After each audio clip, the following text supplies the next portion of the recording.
Hello everyone, we are in Motion Muzaffarpur. मैं हूं Mayank Mishra, physics teacher. तो आज हम मिलते हैं अपने टॉपर्स से। ये हैं हमारे टॉपर्स। इनका नाम है नवनीत और इनका नाम है कुंदन। तो सबसे पहले आप दोनों को बहुत बहुत बधाई हो। आप दोनों ने बहुत ही अच्छे रैंक को सिक्योर किया है। तो आपसे जानना चाहेंगे, हमारे पास कुछ सवाल हैं, आज हम उनको लेकर आपके सामने। हेलो एवरीवन, जैसा कि आप देख रहे हैं कि आज हम लोग इकट्ठा हुए हैं मोशन में, जो हमारे टॉपर्स हैं उनके साथ। तो आज हम लोग जानेंगे कि इनकी स्ट्रेटजी क्या रही है, जो इन्होंने तैयारी के दरमियान के में करी है हार्ड वर्क, उनके बारे में जानेंगे। और ये भी देखेंगे कि इन्होंने इतने अच्छे स्कोर को प्राप्त करने के लिए कितना मेहनत की है। तो सबसे पहले आइए हम जानते हैं जो हमारे स्टूडेंट हैं नवनीत, उनसे। तो आप बताइए कि आपको नीट की तैयारी के लिए मोटिवेट किसने किया, आप कैसे इंस्पायर हुए नीट को लेकर? सर, जब डॉक्टर को देखते हैं कि वो सोसाइटी में अपना रोल प्ले करते हैं जो कोई भी अदर प्रोफेशन नहीं कर सकता, तो यही मोटिवेट किया। और कहीं ना कहीं मनी भी फैक्टर रहता है। मनी भी फैक्टर रहता है इन द सेंस? मतलब सर, आप अगर पढ़ रहे हैं तो आपका कोई मोटिवेशन होना चाहिए ना, कि मतलब आगे चल के एंजॉय करने के लिए कुछ टारगेट ऐसा। Okay okay okay, nice. तो इनका कहना है कि जो डॉक्टर का प्रोफेशन है वो बहुत ही नोबल प्रोफेशन है, सोसाइटी में बहुत ज़्यादा कंट्रीब्यूट करते हैं वो। तो ये भी बात बिल्कुल सही है। तो आइए यही सेम क्वेश्चन हम दोहराते हैं अपने कुंदन से, कि कुंदन से जानेंगे हम लोग कि इनको किसने मोटिवेट किया और क्या है जो चीज़ें इंस्पायर करती हैं इनको नीट के प्रिपरेशन के लिए।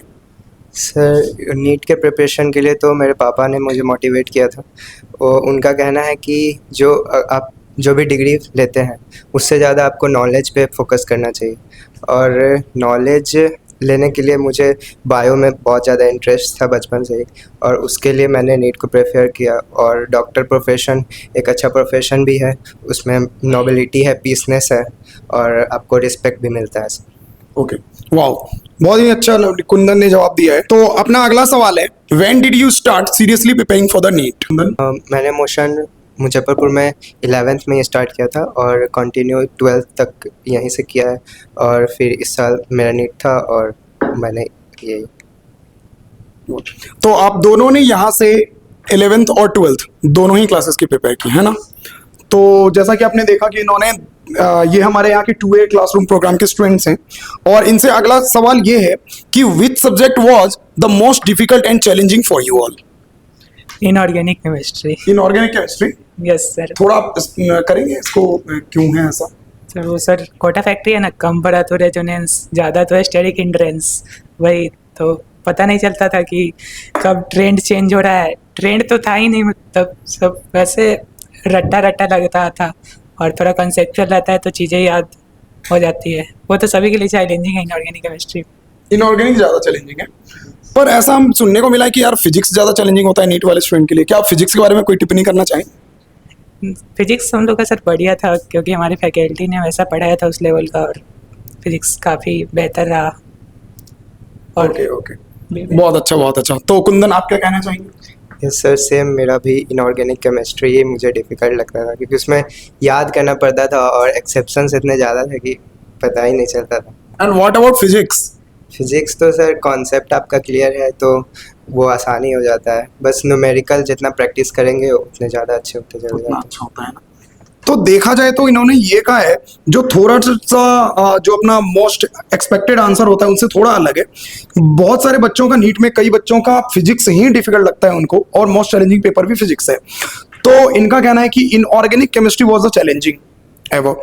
तो ऐसा इसलिए क्योंकि इनऑर्गेनिक में ज़्यादा रटना पड़ता है, और शायद इन्होंने कुछ टर्म्स यूज़ किए हैं, स्टेरिक हिंड्रेंस वगैरह पता नहीं कहाँ पे।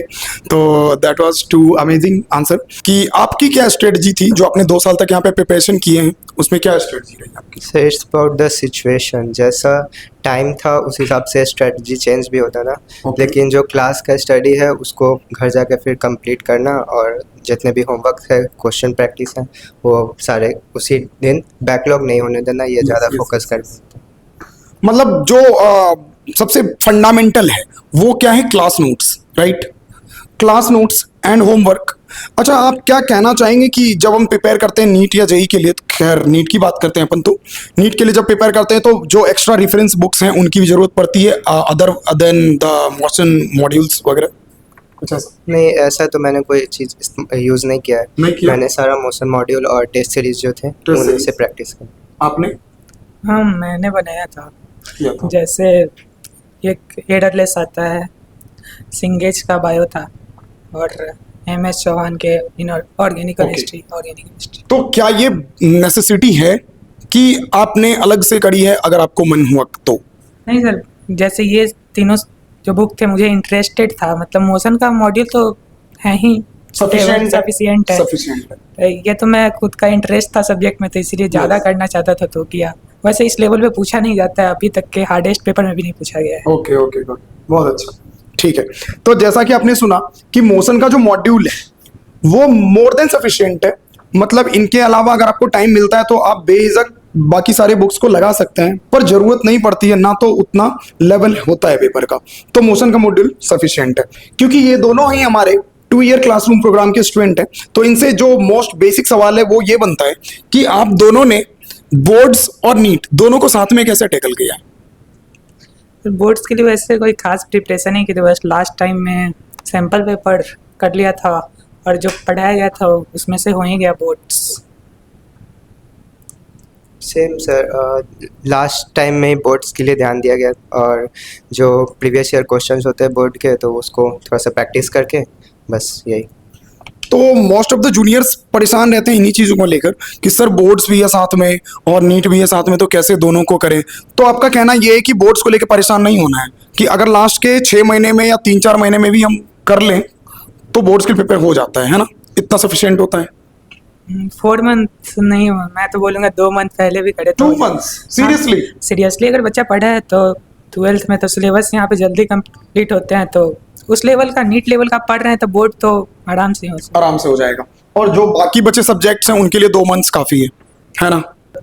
तो अपना जो अगला सवाल है वो ये है कि आइए हम इनसे जानते हैं कि जो हमारे मोशन का PYQ है एंड मॉक टेस्ट है, तो मॉक टेस्ट के बारे में आप क्या कहना चाहेंगे?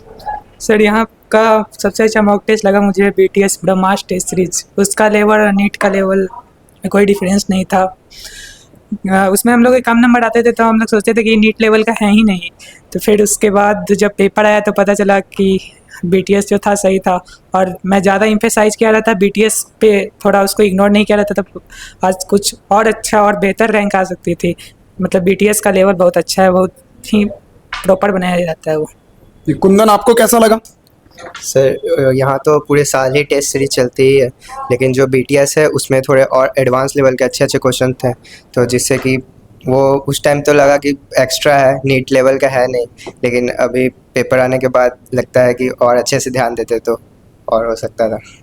मतलब जब BTS कंटिन्यू कर रहे थे अपन, BTS जब चल रहा था उस टाइम पे लग रहा था BTS बहुत टफ है, मतलब इनका इसका जो लेवल है वो नीट से कहीं ऊपर है, तो इनको लगा कि नहीं थोड़ा सा इसको इग्नोर किया जाए, अगर टफ है तो उसको छोड़ दिया जाए। लेकिन अब इनको ऐसा लग रहा है कि नहीं, BTS वाज करेक्ट, अगर BTS को और सीरियसली लिया जाता तो शायद रैंक और बेहतर आ सकती थी, राइट। तो अपना अगला सवाल ये है कि आप हमें ब्रीफली बताएं कि मोशन मुजफ्फरपुर आपको classes, doubts and test series इन चीज़ों में कैसे हेल्प किया है? सर यहाँ पे प्रॉपर मैनेजमेंट थे, टीचर भी अच्छे थे, और उसके बाद टेस्ट का जो करिकुलम है, रूटीन है, उससे रिवाइज होता गया, तो पता नहीं चला कि मतलब कैसे समय निकल गया 2 साल, मतलब 2 साल नहीं कहेंगे, मेरे लिए तो वो 1.5 साल से भी कम था, तो बस हो गया, यही कह सकते हैं। मतलब मैनेजमेंट और टीचर काफ़ी अच्छे हैं। काफ़ी अच्छे हैं। आप बताइए कुंदन। सर सेम है कि जो भी क्लास में होता था सारा चीज़ एकदम रूटीन वाइज ही चलता था।